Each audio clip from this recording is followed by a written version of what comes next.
Before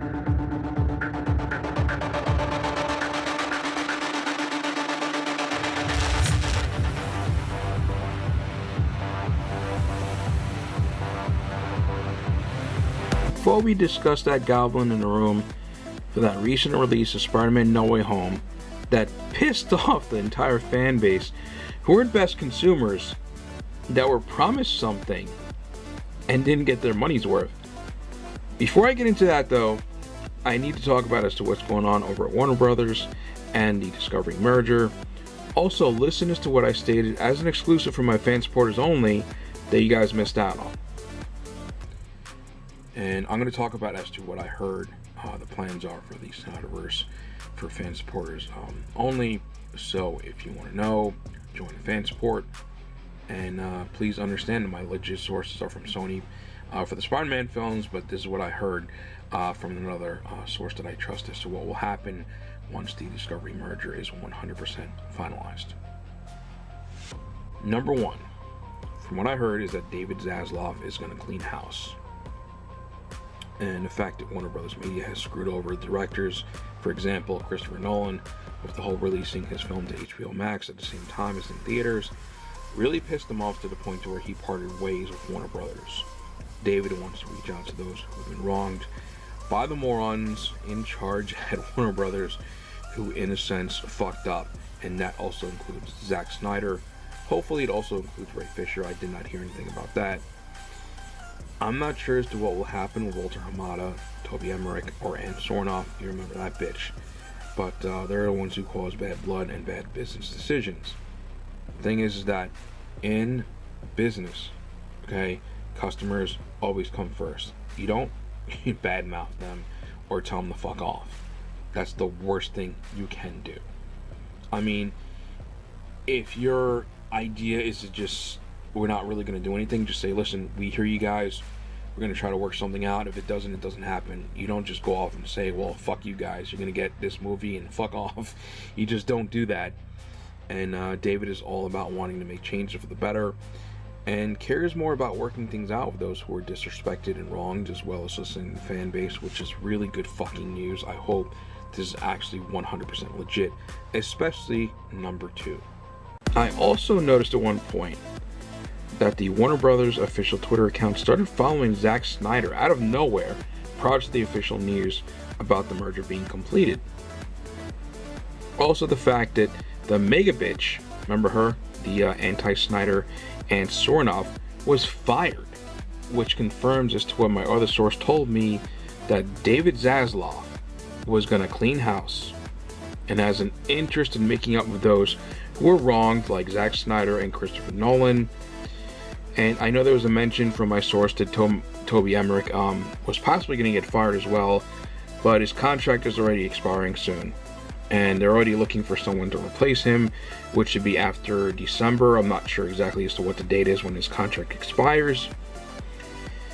And according to this article from Variety, Warner Brothers Discovery wants to overhaul DC Entertainment. So that's good news. They want a Kevin Feige-like leader. That DC lacks a coherent creative and brand strategy. They also want to revitalize characters like Superman, like Henry Cavill's Superman, who's been fucked for a long time now.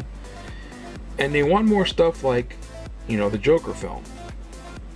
This is webtastic news, because there are rumors going around, from Flash test screenings, that Henry Cavill's Superman won't be a part of the new DCEU timeline.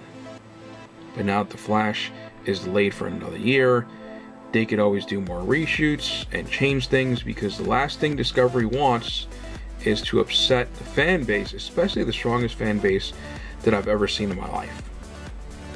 Okay? That helped Zack Snyder's Justice League win at the fucking Oscars. Of all places. And look, the Marvel fan base just isn't as passionate. And I've been saying this for a long time. Because they fucking left Avengers Endgame and Spider-Man No Way Home cheer moments in the fucking dust. Where the fuck were you guys? I mean, everyone was shocked. And let's be honest. As much as I love Zack Snyder's Justice League, That Flash scene shouldn't have been picked as a cheer moment. I'm sorry, it shouldn't have been. If anything, that scene where Superman returns and says he's not impressed, that should have been picked. Because I went fucking nuts when I saw that scene. And I also don't see as to how... Come on, let's just realistically talk about the situation here. How in the fuck did that scene surpass the Avengers Endgame scene where the entire audience went fucking nuts? Especially when Cap picked up Thor's hammer and started fucking up Thanos. And that Avengers Assembled moment. I don't understand. Heck, even having 3 Spider-Man actors, web swinging scene, okay, and had the entire audience at fucking every screening losing their minds. Every screening I went to, everybody lost their fucking shit to the point where I couldn't even hear or understand as to what the fuck they were saying. It was just so fucking intense. How in the fuck did the Flash scene beat those 2 scenes is beyond me, but like I said, the Snyderverse, the Snyder fans, okay, they are the most passionate fucking fan base that I've ever seen. Okay, they spent thousands of dollars for suicide prevention. No fucking Marvel fan would do that. And you know what? It deserved the win because it needed it. You think Marvel Studios needs that fucking win? It's doing fucking amazing on its own. It doesn't need the win. DC needed that win. And it's a win that stunned the Discovery executives, which is good fucking news. So let's see what happens in the future. Hopefully something good comes out of it. It looks like that's exactly as to what's going to happen. So let's go back to discussing that goblin in the room. For a long time now, Sony Pictures has been advertising 80 minutes of special features, including deleted and extended scenes. The thing is that if you look in the back of Walmart's back cover for the film on the website, it's completely different from what everyone got when they purchased the Blu-ray. In this photo, it clearly says 90 minutes of special features, including deleted and extended scenes. Yet when you actually get the Blu-ray, it says 80 minutes of special features, nothing about deleted and extended scenes, and to be honest, it doesn't feel like 80 minutes. It's the same bullshit that we got when you purchased the film digitally on Vudu. Secondly, those deleted scenes or extended scenes are not even on there, which pissed off majority of the fan base because they're like, okay, what the fuck? And this is 100% false advertising. And Walmart, as of this moment, still has that back cover on the website. They didn't take it down or update it. And look, I don't blame Walmart because obviously they got the back cover from Sony Pictures.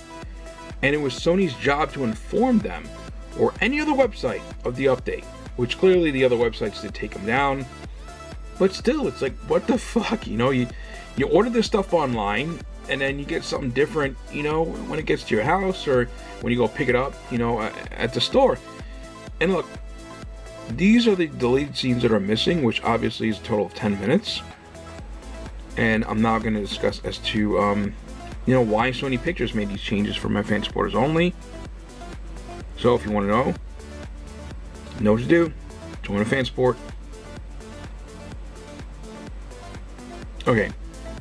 The question of the day is, why did Sony Pictures commit false advertising and take those promised deleted and extended scenes out? Face it, Tiger, you just hit the jackpot.